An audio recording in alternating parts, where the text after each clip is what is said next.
புத்திசாலி காக்கா கதை. ஒரு ஊர்ல ஒரு காக்கா இருந்தது. அப்ப வெயில் காலம். காக்காக்கு ரொம்ப தாகமா இருந்தது.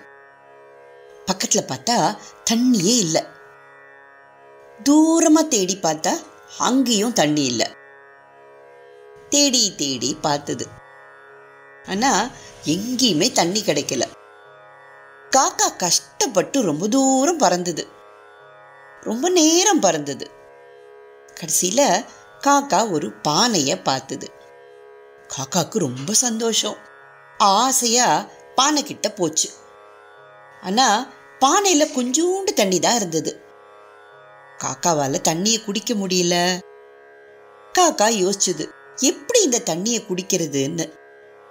புத்திசாலி காக்கா ஒரு யோஜனை பண்ணித்து. பக்கத்துல கொஞ்சம் கல் இருந்தது. காக்கா ஒரு கல்லை எடுத்துட்டு வந்தது. பானைக்குள்ள போட்டுது. மறுபடியும் இன்னொரு கல்லை எடுத்துன்னு வந்தது. அதையும் பானைக்குள்ள போட்டுது. மறுபடியும் இதை பண்ணித்து. தண்ணி கொஞ்சம் கொஞ்சமா மேல வந்தது. காக்கா சந்தோஷமா தண்ணியை குடிச்சது. பறந்து போயிடுது. காக்கா புத்திசாலி இல்லையா? Thousands of stories for kids of all ages and adults as picture videos, comic books, audiobooks and storybooks. Visit gurukula.com.